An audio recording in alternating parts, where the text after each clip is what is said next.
नमस्कार। ये रामायण कथा पूरी तरह से श्रीमद् वाल्मीकि रामायण के ऊपर आधारित है। यदि आप इसका निरंतर श्रवण करते रहना चाहते हैं तो इस चैनल को सब्सक्राइब जरूर कर लें और आगे आने वाली सभी पॉडकास्ट के नोटिफिकेशन के लिए बेल आइकन को भी ज़रूर से प्रेस कर दें। अब हम सुनेंगे 23वां सर्ग, श्री राम का लक्ष्मण से उत्पाद सूचक लक्षणों का वर्णन और लंका पर आक्रमण। उत्पाद सूचक लक्षणों के ज्ञाता तथा लक्ष्मण के ज्येष्ठ भ्राता श्री राम ने बहुत से अपशकुन देकर सुमित्रा कुमार लक्ष्मण को हृदय से लगाया और इस प्रकार कहा, लक्ष्मण, जहाँ शीतल जल की सुविधा हो और फलों से भरे हुए जंगल हो, उन स्थानों का आश्रय लेकर हम अपने सैन्य समूह को कई भागों में विभाजित कर दें और इसे व्यूहबद्ध करके इसकी रक्षा के लिए सदा सावधान रहें।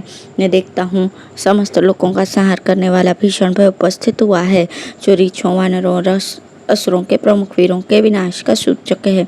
धूल से भरी हुई प्रचंड वायु चल रही है, धरती कांपती है, पर्वतों के शिखर हिल रहे हैं और पेड़ गिर रहे हैं। मेघों की घटा घिराई है, जो मांस पक्षी असुरों के समान दिखाई देते हैं। वे मेघ देखने में तो क्रूर हैं ही, इनकी गर्जना भी बड़ी कठोर है। ये क्रूरतापूर्वक रक्त की बूंदों से मिले हुए जल की वर्षा करते हैं। यह संध्या लाल चंदन के समान कांति धारण करके बड़ी भयंकर दिखाई देती है। प्रज्वलित सूर्य से ये अग्नि की ज्वालाएं टूट टूट कर गिर रही हैं। क्रूर पशु और पक्षी दीन का आकार धारण करके सूर्य की ओर मुख करके दीनतापूर्ण स्वर में चित्कार करते हुए महान भय उत्पन्न कर रहे हैं। रात में भी चंद्रमा पूर्णतः प्रकाशित नहीं होते और अपने स्वभाव के विपरीत ताप दे रहे हैं। ये काली और लाल किरणों से व्याप्त होकर इस प्रकार उदित हुए हैं मानो जगत के प्रलय का काला पहुंचा हो। लक्ष्मण, निर्मल सूर्यमंडल में नीला चिन्ह दिखाई देता है। सूर्य के चारों ओर ऐसा घेरा पड़ा है जो छोटा, रूखा, अशुभ तथा लाल है।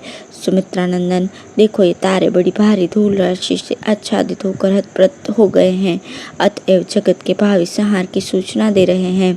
कौवे, बाज तथा अधम गीत चारों ओर उड़ रहे हैं और सियारी ने अशुभ सूचक महाभयंकर बोली बोल रही हैं। जान पड़ता है वानरों और असुरों के चलाए हुए शिलाखंडों, शूलों और तलवारों से ये सारी भूमि पट जाएगी तथा यहाँ मांस और रक्त की कीच जम जाएगी। हम लोग आज की जितनी जल्दी हो सके इस रावण पालित दुर्जय नगरी लंका पर समस्त वानरों के साथ वेगपूर्वक धावा बोल दें। ऐसा कहकर संग्राम विजयी भगवान श्री राम हाथ में धनुष लिए सबसे आगे लंकापुरी की ओर प्रस्थित हुए। फिर विभीषण और सुग्रीव के साथ वे सभी श्रेष्ठ वानर गर्जना करते हुए युद्ध का ही निश्चय रखने वाले शत्रुओं का वध करने के लिए आगे बढ़े। वे सब के सब रघुनाथ जी का प्रिय करना चाहते थे। उन बलशाली वानरों के कर्मों और चेष्टाओं से रघुकुल नंदन श्री राम को बड़ा संतोष हुआ। अब है श्री राम का लक्ष्मण से लंका की शोभा का वर्णन करके सेना को व्यूहबद्ध खड़ी होने के लिए आदेश देना। श्री राम की आज्ञा से बंधन मुक्त हुए शोक का रावण के पास जाकर उनकी सैन्य शक्ति की प्रबलता बताना तथा रावण का अपने बल की डींग हाँकना। सुग्रीव ने उस वीर वानर सेना की यथोचित व्यवस्था की थी। उनके कारण वो वैसी शोभा पाती थी जैसे चंद्रमा और शुभ नक्षत्रों से युक्त शरत काल की पूर्णिमा सुशोभित हो रही हो। वह विशाल सैन्य समूह समुद्र के समान जान पड़ता था। उसकी बाहर से दबी हुई वसुधा भयभीत हो उठी और उसके वेग से डोलने लगी। तदंतर वानरों ने लंका में महान कोलाहल सुना, जो भेरी और मृदंग के गंभीर घोष से मिलकर बड़ा ही भयंकर और रोमांचकारी जान पड़ता था। उस तुमुल नाद को सुनकर वानर युद्धपति हर्ष और उत्साह में भर गए और उसे न सह सकने के कारण उससे भी बढ़कर जोर जोर से गर्जना करने लगे। असुरों ने वानरों की वो गर्जना सुनी जो दर्प में भरकर सिंहनाद कर रहे थे। उनकी आवाज आकाश में मेघों की गर्जना के समान जान पड़ती थी। दशरथ नंदन श्री राम ने विचित्र ध्वजा पताकाओं से सुशोभित लंकापुरी को देखकर व्यथित चित्त से मन ही मन सीता का स्मरण किया। वे भीतर ही भीतर कहने लगे, हाय, यहीं वो मृगलोचना सीता रावण की कैद में पड़ी है। उसकी दशा मंगल ग्रह से आक्रांत हुई रोहिणी के समान हो रही है। मन ही मन ऐसा कहकर वीर श्री राम गरम गरम लंबी सांस खींचकर लक्ष्मण की ओर देखते हुए अपने लिए समयानुकूल हितकर वचन बोले, लक्ष्मण, इस लंका की ओर तो देखो कि अपनी ऊंचाई से आकाश में रेखा खींचती हुई सी जान पड़ती है। जान पड़ता है पूर्व काल में विश्वकर्मा ने अपने मन से ही इस पर्वत शिखर पर लंकापुरी का निर्माण किया है। पूर्व काल में ये पूरी अनेक शतमंजिले मकानों से भरी बनाई गई थी। इसके श्वेत एवं सघन विमानाकार भवनों से भगवान विष्णु के चरण स्थापन का स्थानभूत आकाश आच्छादित सा हो गया। फूलों से भरे हुए चैत्र रथ वन के सदृश सुंदर काननों से लंकापुरी सुशोभित हो रही है। उन काननों में नाना प्रकार के पक्षी कलरव कर रहे हैं। तथा फलों और फूलों की प्राप्ति कराने के कारण वे बड़े सुंदर जान पड़ते हैं। देखो, यह शीतल सुखद वायु इन वनों को, जिनमें मत वाले पक्षी चहचहा रहे हैं, भंवरे पत्तों और फूलों में लीन हो रहे हैं, तथा जिनके प्रत्येक खंड कोकिलों के समूह एवं संगीत से व्याप्त बारंबार कंपित कर रहा है। दशरथ नंदन भगवान श्री राम ने लक्ष्मण से ऐसा कहा और युद्ध के शास्त्रीय नियम अनुसार सेना का विभाग किया। उस समय श्री राम ने वानर सैनिकों को यह आदेश दिया, इस विशाल सेना में से अपनी सेना को साथ लेकर दुर्जय एवं पराक्रमी वीर अंगद नील के साथ वानर सेना के पुरुष व्यूह में हृदय के स्थान में स्थित हों। इस प्रकार ऋषभ नामक वानर कपियों के समुदाय से घिरे रहकर इस वानर वाहिनी के दाहिने पार्श्व में खड़े रहे। जो गंध हस्ती के समान दुर्जय एवं वेगशाली हैं, वे कपिश्रेष्ठ गंधमादन वानर वाहिनी के वाम पार्श्व में खड़े हों। मैं लक्ष्मण के साथ सावधान रहकर इस व्यूह के मस्तक के स्थान में खड़ा होऊंगा। जाम्बवान, सुषेण और वानर वेगदर्शी, ये 3 महामनस्वी वीर जो ऋक्षों की सेना के प्रधान हैं, वे सैन्य व्यूह के कुक्षी भाग की रक्षा करें। वानरराज सुग्रीव वानर वाहिनी के पिछले भाग की रक्षा में उसी प्रकार लगे रहें जैसे तेजस्वी वरुण इस जगत की पश्चिम दिशा का संरक्षण करते हैं। इस प्रकार सुंदरता से विभक्त होकर विशाल व्यूह में बद्ध हुई वो सेना, जिसकी बड़े बड़े वानर रक्षा करते थे, मेघों से घिरे हुए आकाश के समान जान पड़ती थी। वानर लोग पर्वतों के शिखर और बड़े बड़े वृक्ष लेकर युद्ध के लिए लंका पर चढ़ाए। वे उस पुरी को पद्दलित करके धूल में मिला देना चाहते थे। सभी वानर युद्धपति यही मंसूबे बांधते थे कि हम लंका पर पर्वत शिखरों की वर्षा करें और लंका वासियों को मुक्कों से मार मार कर यमलोक पहुंचा दें।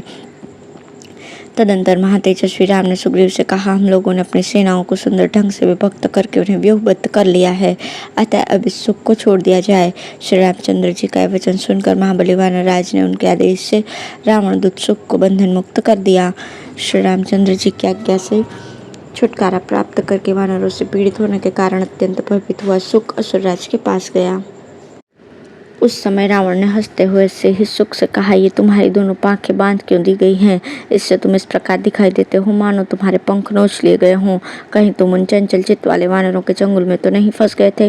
राजा रावण के इस प्रकार पूछने पर भय से घबराए हुए सुक ने उस समय उस श्रेष्ठ असुरराज को इस प्रकार उत्तर दिया, महाराज, मैंने समुद्र के तट पर पहुंचकर आपका संदेश बहुत स्पष्ट शब्दों में मधुर वाणी द्वारा सांत्वना देते हुए सुनाया, किंतु मुझ पर दृष्टि पड़ते ही कुपित हुए वानरों ने उछलकर मुझे पकड़ लिया और घूंसों से मारना एवं पाखों से नोचना आरंभ किया।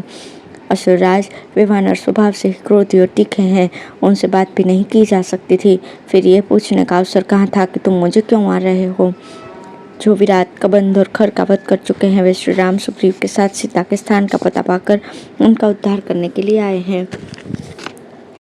वे रघुनाथ जी समुद्र पर पुल बांधकर लवण सागर को पार करके असुरों को तिनकों के समान समझकर धनुष हाथ में लिए यहाँ पास ही खड़े हैं। पर्वत और मेघों के समान विशालकाय ऋक्षों और वानर समूहों की सहस्त्रों सेनाएं इस पृथ्वी पर छा गई हैं। देवता और दानवों में जैसा मेल होना असंभव है, उसी प्रकार असुरों और वानरराज सुग्रीव के सैनिकों में संधि नहीं हो सकती। अतः जब तक वे लंकापुरी की 4 दीवारी पर नहीं चढ़ाते, उसके पहले ही आप शीघ्रतापूर्वक दोनों में से एक काम कर लीजिए, या तो तुरंत ही उन्हें सीता को लौटा दीजिए या फिर सामने खड़े होकर युद्ध कीजिए। सुख की बात सुनकर रावण की आंखें रोष से लाल हो गईं। वो इस प्रकार घूर घूर के देखने लगा मानो अपनी दृष्टि से उसको दग्ध कर देगा।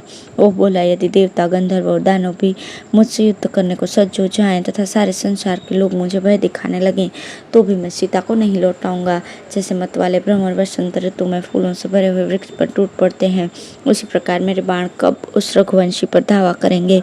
वो अवसर कब आएगा जब मेरे धनुष से छूटे हुए तेजस्वी बाणों द्वारा घायल होकर राम का शरीर लहूलुहान हो जाएगा?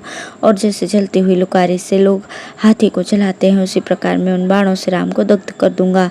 जैसे सूर्य अपने उदय के साथ ही समस्त नक्षत्रों की प्रभा लेते हैं, उसी प्रकार मैं विशाल सेना के साथ रणभूमि में खड़ा होकर राम की समस्त वानर सेना को आत्मसात कर लूंगा।